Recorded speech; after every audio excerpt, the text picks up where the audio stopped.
Hello friends, कैसे हैं आप सब। स्वागत है आपका यूपीएससी एट होम प्रविशा के यूट्यूब प्लेटफॉर्म पे। हम जो यूपीपीसीएस एंड यूपीएससी की मेंस आंसर राइटिंग कर रहे हैं, जिसमें हमारा जो टारगेट है डेली 5 क्वेश्चन की आंसर राइटिंग करने का, उसी सीरीज़ में हमारा एक क्वेश्चन है जीएस पेपर फर्स्ट से। हमारी जो ये मेंस की सीरीज़ चल रही है वो यूपीएससी एंड यूपीपीसीएस के पीवाईक्यू पे बेस्ड है, जो कि करंट के साथ अपडेट करते हुए आप लोगों को कराई जा रही है। आप लोग चाहें तो इस सीरीज़ के माध्यम से मेंस का पूरा सिलेबस कंप्लीट कर सकते हैं। क्वेश्चन को हम देखेंगे, वैश्वीकरण और निजीकरण की परिभाषा एवं उसके उद्देश्य बताने हैं।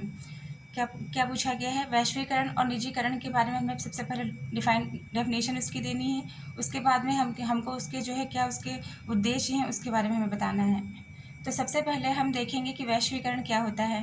वैश्वीकरण एक ऐसी प्रक्रिया है जिसमें विश्व की अर्थव्यवस्थाएं, समाज और संस्कृतियां एकीकृत होती हैं, जिसमें वस्तुओं, पूंजी, सेवाओं और विचारों, प्रौद्योगिकी का अंतर्राष्ट्रीय स्तर पर आदान प्रदान होता है। मतलब इसमें क्या बताया गया है कि वैश्वीकरण के अंतर्गत जो है संपूर्ण विश्व एक गांव के रूप में जो है परिणित होता है। इसमें जो है चीज़ों और वस्तुओं का आदान प्रदान होता है। फिर क्या है दूसरा कि इसका जो है उद्देश्य कि हम देखेंगे वैश्वीकरण का क्या उद्देश्य है। इसके अंतर्गत जो पहला पॉइंट है वो क्या है, वैश्विक व्यापार का विस्तार होता है। वैश्वीकरण के कारण क्या होता है, जो वैश्विक जो व्यापार है उसका विस्तार होता है, व्यापारिक बाधाओं को यह कम करता है। इसका एग्जाम्पल हम देख सकते हैं भारत का WTO का सदस्य बनना। मतलब इसमें क्या बताया गया है कि जो जो व्यापार से संबंधित जो बाधाएं होती हैं उसका जो है उसको कम करता है। और इसका एग्जांपल हम देख सकते हैं कि भारत जो है क्या बना है, वर्ल्ड ट्रेड ऑर्गेनाइजेशन मतलब जो है विश्व व्यापार संगठन का सदस्य बन गया है। फिर नेक्स्ट क्या है, निवेश प्रोत्साहन। इसके अंतर्गत क्या बताया गया है, विदेशी प्रत्यक्ष निवेश FDI को बढ़ावा दिया गया है। इसका एग्जाम्पल हम देख सकते हैं, भारत में रिटेल सेक्टर में 100% FDI की अनुमति प्राप्त हुई है। नेक्स्ट हम देखेंगे प्रौद्योगिकी हस्तांतरण। इसके अंतर्गत बताया गया है कि आधुनिक तकनीकों तक पहुंच निश्चित की गई है। इसका एग्जाम्पल हम देख सकते हैं, IT सेक्टर में बहुराष्ट्रीय कंपनियों की भूमिका देखने को मिल रही है।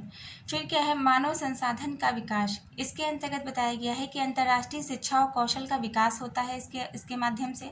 इसका एग्जाम्पल हम देख सकते हैं, IT और BPO क्षेत्र में भारतीय युवाओं का योगदान देखने को मिल रहा है। तो ये हमने क्या देखा, वैश्वीकरण देखा, वैश्वीकरण की डेफिनेशन देखी और उसके क्या क्या उद्देश्य हैं। पहला क्या है, वैश्विक व्यापार का विस्तार करना। दूसरा है निवेश को प्रोत्साहन करना। नेक्स्ट है प्रौद्योगिकी हस्तांतरण करना। फिर नेक्स्ट क्या है, मानव संसाधन का विकास करना। नेक्स्ट हम देखेंगे निजीकरण मतलब प्राइवेटाइजेशन। इसके अंतर्गत बताया गया है, इसकी हम डेफिनेशन देखेंगे। तो ये क्या बात करता है कि निजीकरण एक ऐसी प्रक्रिया है जिसके तहत सरकार सार्वजनिक क्षेत्र के उपक्रमों में स्वामित्व और प्रबंधन को आंशिक या पूर्ण रूप से निजी कंपनियों को हस्तांतरित करती है। मतलब क्या बताया गया, जो पब्लिक सेक्टर के उपक्रमों के स्वामित्व को क्या करती है, यह स्वामित्व के जो मैनेजमेंट है उसको क्या आंशिक रूप से या पूर्ण रूप से जो निजी कंपनियां हैं उनको हस्तांतरित करती है। ये हमने इसकी डेफिनेशन देखी। इसका उद्देश्य क्या है, पहला क्या है, क्षमता और उत्पादकता में सुधार लाना, निजी क्षेत्र के कुशल प्रबंधन का लाभ। इसके अंतर्गत इसका एग्जाम्पल हम देख सकते हैं, एयर इंडिया टाटा समूह को सौंपा गया। नेक्स्ट क्या है, राजकोषीय घाटा कम करना। इसके अंतर्गत देखेंगे कि घाटे में चल रहे सरकारी उद्यमों का निजीकरण किया गया है। इसका एग्जाम्पल क्या है, भारत पेट्रोलियम का प्रस्तावित विनिवेश। फिर नेक्स्ट क्या है, प्रतिस्पर्धा को बढ़ावा देना। इसमें बताया गया है कि बाजार में प्रतिस्पर्धात्मक माहौल बनाना। इसका एग्जाम्पल हम देख सकते हैं, टेलीकॉम सेक्टर में और LIO और एयरटेल का मुकाबला। फिर क्या है, सरकारी बोझ को कम करना, सरकार को केवल मुख्य विकास कार्यों पर ध्यान केंद्रित करने देना। इसका एग्जाम्पल हम देख सकते हैं, LIC और IPO में राजस्व जुटाना।